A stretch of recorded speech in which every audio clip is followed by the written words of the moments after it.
తాకట్లో ఉన్న బంగారాన్ని విడిపించి ఆ రోజున మార్కెట్ ధర కట్టి మిగిలిన డబ్బును మీకు అందిస్తుంది కొమ్మూరి గోల్డ్. నేను ఇంటర్నేషనల్ స్టాండర్డ్ మ్యూజిక్ డైరెక్టర్ని. నేను ఫలానా లాంగ్వేజ్కి వెళ్ళి ఎక్కడైనా నేను చేయగలను, ఇది ఎప్పుడో మేము చేసాము, నా నుంచే వీళ్ళు పుట్టారు, ఇది ఎక్కువైపోయింది. మీరు ఎందుకు ఇలా మీ గురించి మీరు ఎక్కువగా ఉండగాప్పుడు చెప్పాను నేను చెప్పుకోవడం. నేను కావాలన్నా గొప్ప చెప్పడం, డబ్బాలు కొట్టుకోవడానికి అవసరం లేదుగా నాకు. ఐ డిడ్, నేను చేశాను కాబట్టి చెప్తాను. నాకు మీకు ప్రూఫ్ చేయాలా? మీరు వచ్చి వినండి, మా మ్యూజిషియన్స్ అడగండి, వచ్చి చెన్నైలో వచ్చి ఆస్క్ మై రెహమాన్, మీరు అడగండి కోటి ఏం చేశాడు, ఇలా అలా చెప్తున్నాడు, డబ్బాలు కొట్టుకుంటున్నాడు గొప్ప అని. నాకు గొప్పలు చెప్పుకోవడం గురించి కాదు, నేను ఇది చేశాను, మీకు తెలియదు, మీరు వినలేదు, అది మీకు రీచ్ అవ్వలేదు అని నా బాధ. అంతేగాని ఇప్పుడు ఈరోజు ఆడు చేసి ఇది చేశాడని ఆడు గొప్ప అంటే నేను ఎలా ఒప్పుకుంటాను? Already we done. మొన్న రెహమాన్ కలిసినప్పుడు ఇక్కడికి వచ్చాడు, వాడు వచ్చినప్పుడు నేను రోషన్ రమ్మని చెప్పాడు. తను ఏదో ఆడియో ఫంక్షన్కి వచ్చినప్పుడు నా కొడుకుతో చెప్తున్నాడు, తను మీ నాన్న మ్యూజిక్ ఎలాగుండేది తెలుసా, ఇలా ఇళయరాజాది ఇక్కడ ఉంటే ఇక్కడ ఉండేది నా మ్యూజిక్ అనేవాడు అన్నాడు. తను నోటితో చెప్పాడు, నేను అబద్ధాలు చెప్పడం కాదు. అంటే నేను ఇళయరాజా గొప్ప కాదండి, నేను అన్ని రకాలు ట్రై చేశాను, నేను వేరియేషన్స్. అది ఎక్కడికి ఇన్స్పిరేషన్ తీసుకొని ఎంత ఒక తెలుగు మ్యూజిక్ని ఒక నెక్స్ట్ లెవెల్కి తీసుకుని వెళ్ళాలి అని అప్పటి నుండి నేను స్టార్ట్ చేసిన ట్రెండ్ ఇప్పుడు అందరూ చేస్తున్నారు అని నేను గొప్పగా గ్రేట్గా చెప్పుకోగలను. అది నేను చేశాను కాబట్టి. ఓకే ఓకే అంటే అది ఈ ప్రాసెస్లో కొంతమంది హర్ట్ అయ్యే ప్రమాదం ఉంది కదా, ఎలా ఏ విధంగా చెప్పడం వాళ్ళకంటే నేను గొప్ప అని, లేకపోతే నా వల్లే వాళ్ళు వచ్చారని ఇలాంటి చెప్పుకోవడం వల్ల నా వల్లే వచ్చారు నేను చెప్పాలి. నా దగ్గర పనిచేశారు వాళ్ళు, నా దగ్గర పనిచేసినటువంటి ఫీల్ డెఫినెట్గా ఉంటుంది వాళ్ళకి. అది డెఫినెట్గా వాళ్ళు ఇంప్లిమెంట్ చేయాలి అంతే. వాడు కొత్తగా ఎవరు చేస్తారు? ఇప్పుడు ఒక దగ్గర పని చేసిన తర్వాత నేను చక్రవర్తి గారి పని చేశాను, ఆల్మోస్ట్ ఆయన ఇంపాక్ట్ నాకు కొద్దిగానే ఉంటుందిగా. అలాగే నా దగ్గర వీళ్ళందరూ పనిచేసి వచ్చారు కాబట్టి అందరి దగ్గర నా యొక్క ఫీల్ డెఫినెట్గా ఉంటుంది. నేను అంటే ఒక కీబోర్డ్ని ఎలా వాడాలి, ఒక కార్డ్స్ ఎలా వాడాలి అని మీకు మ్యూజికల్గా చెప్తే అర్థం కాదు. అదేదో నేను అన్ని పీకేసినట్టు చెప్పినట్టు అన్ని భావిస్తాను, వినేవాళ్ళకి అలా అనిపిస్తుంది. అది వాళ్ళు కూర్చుంటే వాళ్ళు చెప్తే మీరు వింటారు. నేను ఓపెన్గా చెప్పాను కాబట్టి మీకు అలా అనిపించవచ్చు, కానీ నా ఉద్దేశం అది కాదు. అన్ని రకాల మ్యూజిక్ ట్రై చేసాము, కాకపోతే వీళ్ళంతా ఈరోజు ఈ స్టాండర్డ్ మ్యూజిక్ చేయగలుగుతున్నారంటే ఒక కీబోర్డ్ ప్లేయర్లు మ్యూజిక్ డైరెక్టర్ ఎలా అవ్వగలరు మీరు చెప్పండి? హౌ కెన్ యూ ఇమాజిన్ ఒక కీబోర్డ్ ప్లేయర్ వాంచేవాడు ఒక మ్యూజిక్ కంపోజర్ ఎలా అవ్వగలడు? ఎలాగ అయ్యాడు? అసలు కీబోర్డ్ సిస్టమ్ ఎక్కడి నుండి వచ్చింది? ఇట్ స్టార్టెడ్ ఫ్రమ్ మీ.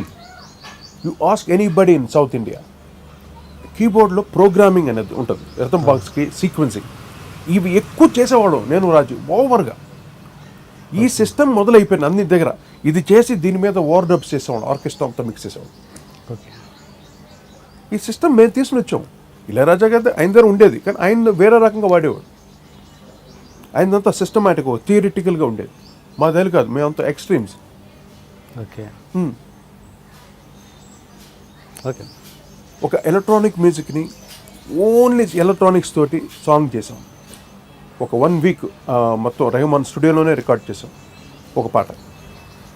అది దీంట్లో ఇద్దరైన సినిమాలో.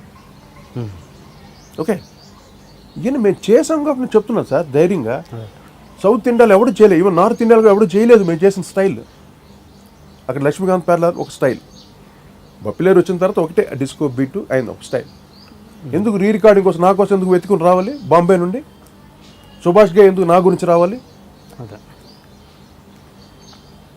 ఇక్కడ నేను గొప్ప ఎందుకు చెప్తున్నానంటే ఒక తెలుగువాడుగా నా మజాక ఇది, నేను ఇన్ని చేశాను, నేను చెప్పుకోవటంలో తప్పు లేదు.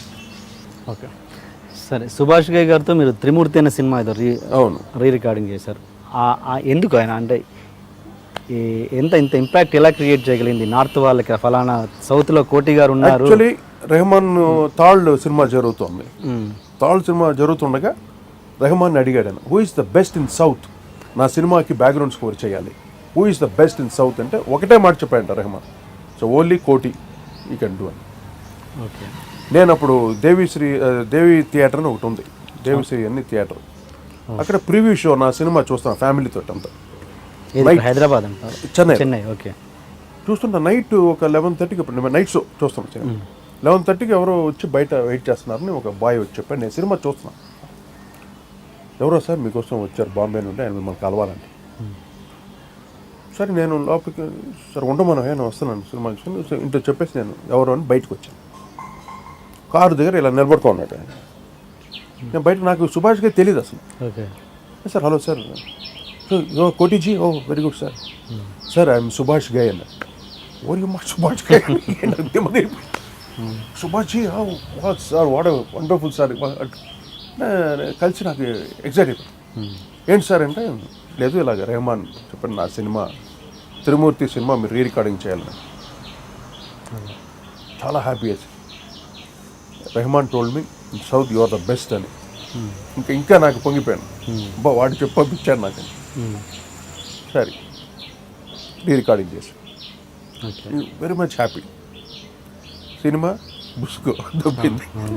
ఇది మల్టీ స్టార్ ఫిలిం. అది ఎవరు ముకుల్ ఆనంద్, వండర్ఫుల్ డైరెక్టర్. అతను డైరెక్ట్ చేశాడు ఆ సినిమా. పిక్చర్ ఫ్లాప్ అయింది. అంటే నా బ్యాడ్ లక్ ఏంటంటే ఒక సినిమా హిట్ అయి ఉన్న హిందీ ఫీల్డ్లో ఇంకా కొంచెం అలా ఎస్టాబ్లిష్ అయ్యాను. కానీ నాకు చాలండి, మా తెలుగు చాలండి బాబు. మా తెలుగు మ్యూజిక్ని ఏదైనా సంథింగ్ చేయాలనుకున్నాం. సరే ఇప్పుడు అందరూ యంగ్స్టర్స్ అన్ని చేస్తున్నారు బ్రహ్మాండంగా. సపోజ్ ఇప్పుడు కొంతమంది మ్యూజిక్ డైరెక్టర్ అని కాదు, మామూలుగా ఒక వ్యక్తికి అసలు మ్యూజిక్ నాలెడ్జే ఉండదు. కాకపోతే అతను ట్యూన్స్ అద్భుతంగా చేయగలడు. అతనికి ఏం గమకాలు ఏమీ తెలియదు, అద్భుతంగా ఒక ట్యూన్ చేయగలడు. అదే ఒక అద్భుతమైన అన్ని సినిమా మ్యూజిక్ పరంగా విపరీతమైన నాలెడ్జ్ ఉంది, అతను ఒక సాధారణమైన ట్యూన్ చేశాడు. అంటే నేను అనేది ఏంటంటే పాట పరంగా బయటికి వచ్చాక, రిలీజ్ అయ్యాక ఏమీ తెలియని వాడు చేసిన ఒక మంచి ట్యూన్ గొప్పదా, లేకపోతే అన్నీ తెలిసిన వాడు చేసిన ఒక మామూలు పాటని దేన్ని ఎక్కువగా పరిగణించాలి? ఏది ప్రజారాజ్యకం అవుతుందో, ఏ పాటను ప్రజలు ఇష్టపడతారో అదే పాట. ఏ సాహిత్యం అయితే ప్రజలు అందరూ మెచ్చుకుంటారో అదే సాహిత్యం. సో ఈ లెక్కన ఎవరైనా మ్యూజిక్ డైరెక్టర్ కావచ్చు, ఎవరన్నా చేయొచ్చు. ఇది ప్రజలు వాళ్ళే సాక్షి దానికి, అంతే. అందుకని ఎవరు పట్టి వాళ్ళు చేస్తున్నారు మ్యూజిక్, అందరూ సక్సెస్ అవుతున్నారు, కొంతమంది ఫెయిల్యూర్ అవుతున్నారు. ప్రజలకి రీచ్ అవ్వాలి, ప్రజలు మెచ్చుతేనే అండి పాట అన్న ఏదన్నా. ఇది జస్ట్ కమర్షియల్ మీడియా. అంటే మ్యూజిక్ డైరెక్టర్గా మీరు చెప్తున్నారు, ఒక సంగీత విద్వాంసుగా ఉంటే అది ఆ సిస్టమ్ వేరు.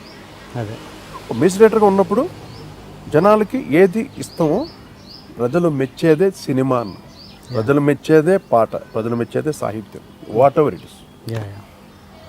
ఆ క్రెడిట్ అలాగే వెళ్తుంది. మరి బయట ఉండి సంగీత విద్వాంసులుగా ఉన్న వాళ్ళు ఆ పాట చూసి దాంట్లో మిస్టేక్స్ ఎదుగుతుంటారు కదా, అదే మామూలుగా జనాలకు రీచ్ అయిన పాట గొప్ప విషయం తెలుసా? మన ఏదో ఫంక్షన్లో బాలకృష్ణ గారు పాట పాడుతున్నాడు, నేనే ఉన్నా పక్కన. బాలమురళీ కృష్ణ గారు, బాలకృష్ణ హీరో బాలకృష్ణ గారు 2-3 పాటలు పాడి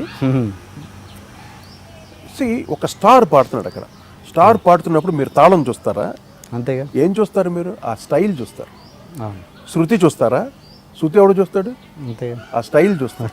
ఒక హీరో పాడుతున్నాడు, ఒక బాలయ్య బాబు పాడుతున్నాడు, అది బాలయ్య బాబు డౌట్ ఏంటి ఇది కొట్టి ఓకేనా? సూపర్ బాబు, కమాన్, రాకెట్. పాటే పాడినట్టున్నాడు, అది పాడాడు. సింహాలో ఒక సాంగ్ పాడాడు.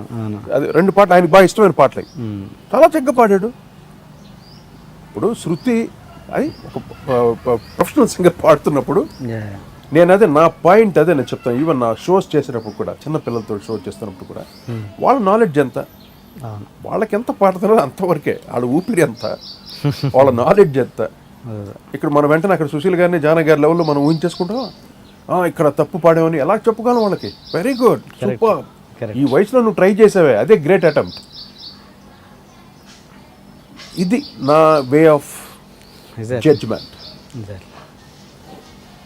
మీ అబ్బాయి సినిమా నిర్మలా కాన్వెంట్ సినిమాలో ఆ పాట మామూలుగా విపరీతంగా పాపులర్ అయిపోయింది. అవును. ఏంటి దాని మీద ఆయన కృషి ఏంటి అసలు దాని బ్యాక్గ్రౌండ్ ఏంటి? అది ఏంటో అలా కుదిరింది వాడికి. అది ఫస్ట్ ఆ ట్యూన్ కంపోజ్ చేసి నాకు వినిపించాడు. డాడీ ఒక చిన్న రిక్వెస్ట్ డాడీ. ఏంటి నాన్న? ఏంటి? ఇది అమీన్తో పాడించాలని ఉంది నాకు, ఏఆర్ రెహమాన్ కూడా. అంతకుముందు ఒక సినిమాలో ఏదో తను చిన్న సూఫీ ఏదో పాడాడు. అవునవును. వాయిస్ బాగుంది డాడీ, చాలా హాంటింగ్గా ఉంది, వాయిస్తో పాడించాలి డాడీ అని. సరే అడుగుదాం, ఏముంది వాడిని అడుగుదాం అనేసి అతనితో మెయిల్ టచ్ అనమాట. మెయిల్లో చేస్తే నేను ఆలోచించి చెప్తాను, ఇంట్లో ఫ్యామిలీని అడుగుతాను అని చెప్పి ఒక 1 వీక్ టైం తీసుకున్నాడు రెహమాన్. సార్ అచ్చా, ఒకసారి ఎవరు రెహమానే టైం తీసుకున్నారు? టైం తీసుకుని నేను ఇంట్లో ఒకసారి అడగాలి, ఎందుకు తను సడన్గా అడగాలి భయపడ్డాడు. ఏంటి తెలుగులో వీడేం పాడతాడు చిన్నోడు అన్నట్టు, చిన్నోడు కదా వాడు కూడా భయపడి, నేను ఒకసారి ఫ్యామిలీని అంతా అడుగుతాను అంటే వాళ్ళ మదర్ని అంతా అడిగినట్టున్నాడు. నేను అనేసరికి వాళ్ళకి మంచి ఒక రెస్పెక్ట్ వాళ్ళకి అందరూ. అడిగేసరికి 1 వీక్ తర్వాత ఓకే సాంగ్ పంపించండి అన్న. రోషన్ సాంగ్ మెయిల్ చేసి విని నచ్చింది, వెరీ గుడ్, బాగుంది, డెఫినెట్గా పాడిస్తాను ఒప్పుకున్నాడు రెహమాన్. ఒప్పుకున్న తర్వాత అప్పుడు రోషన్ అక్కడ పంపించాను చెన్నైకి. పంపిస్తే రెహమాన్ దగ్గరుండి తనే అంటే వాడు భయపడుతున్నాడంట. ఐ మీన్ రోషన్ చూసి పాడుతుంటే వాడికి రావట్లేదంట. రోషన్ వెళ్ళి కింద కూర్చో నేను మిక్స్ చేస్తాను చెప్పి రెహమాన్ దగ్గర కూర్చొని ఎవ్వరు లేకుండా తనే దగ్గరుండి మిక్స్ చేసి పంపించాడు ఆ బంగారం. చూడండి అది తను చాలా ఎంత భక్తుడంటే అల్లా అంత భక్తుడు అనమాట. ఎప్పుడు ఆ ధ్యానంలో అలాగే ఉంటాడు రెహమాన్. చాలా అది తన గురించి నేను గొప్పగా చెప్పలేను. కొంతమంది సన్యాసులు ఉంటారు, ఏదో ఉంటారు. Is a pure spiritual. మీకు విషయం తెలియదు, రజనీకాంత్ కూడా ఒకసారి ఆయన గురించి చెప్పాడు రెహమాన్ గురించి. ఏమన్నాను? అదేదో అంతకుముందు ఏం సినిమా చేశాడంటే రోబో ఆడియో ఫంక్షన్ ఎప్పుడో రెహమాన్ గురించి ఎంత గొప్పగా చెప్పాడంటే ఈజ్ పక్క మహాన్ అన్నాడు. ఏఆర్ రెహమాన్ ఈజ్ అ మహాన్, is a Saint, real Saint. ఒక ఈగో ఇది ఏమీ లేనటువంటి రియల్ ట్రూ సెయింట్ అంటే అది ఉన్నట్టు రజనీకాంత్ లాంటివాడే తన గురించి చెప్పాడంటే అంత సెయింట్లీ ఫిగర్ అనమాట రెహమాన్. తను దగ్గరుండి ఆ బిడ్డతో మిక్స్ చేసి పంపించాడు. పంపించిన తర్వాత నన్ను అడగమని అంట, డాడీకి వినిపించు, ఆయన ఓకే నేను వీళ్ళు చాలా బాగుంది చక్కగా పాడించాడు ఆయన. అది ఫస్ట్ రిలీజ్ చేశారు రెహమాన్ కొడుకుతోటి. ఈ పాట అలాగా నానుతుంది బాగా బయట, ప్రతి ఒక్కరు ఎక్కడ చూసినా కొత్త కొత్త భాష అనేది అలాంటి. తర్వాత నాగార్జున గారు పాడారు ఈ సాంగ్ని. ఆయన ఎంత అంటే రోషన్ ఎంత ప్రేమిస్తాడంటే అంత ఇష్టం రోషన్ అంటే. నేను వెళ్ళాను వాయిస్ మిక్సింగ్ ఊరికి, నన్ను రమ్మన్నారు, డాడీ మీరు కూడా ఉంటే బాగుంటుంది డాడీ, ఆయన వచ్చి పాడుతున్నారు. సరే నేను వెళ్ళాను. నేను ఎందుకురా నాన్న పాడతారు కదా. లేదు డాడీ కొంచెం ఆయన తన పెద్ద ఆయన కదా, మీరు ఉంటే బాగుంటుంది. నేను ఊరికే కొంచెంసేపు ఉండేసి బాబు ఎక్సలెంట్ అసలు ఏంటి ఏదంటే ఆయన బాగా హ్యాపీ అయిపోయి బ్రహ్మాండంగా ఆ రోజు పాడిన తర్వాత వీడు ఏం మిక్స్ చేశాడు బాగా చేసేసరికి felt very happy. And for more videos, please subscribe to iDream. Please subscribe to iDream. Please subscribe iDream. And please subscribe to iDream. For more videos, subscribe to iDream. please like, share and subscribe to the channel. Congratulations, iDream. Subscribe to iDream. Subscribe to iDream. So subscribe to iDream Media. iDream ki iDream team andarki huge congratulations. Please subscribe iDream Media. Please subscribe to iDream. Subscribe iDream. Please subscribe to iDream. iDream అంటే నా కళల ఛానల్ను subscribe చేసుకున్న నోరు తిరుగుతలేదు, మీరైతే గంట గుర్తు కొట్టండి. For more such videos, please subscribe to iDream. Subscribe to iDream. Please subscribe to iDream. Please subscribe iDream Media. Please do subscribe to iDream. Please subscribe to iDream Media. For best entertainment and information, please subscribe iDream. And don't forget to subscribe to iDream.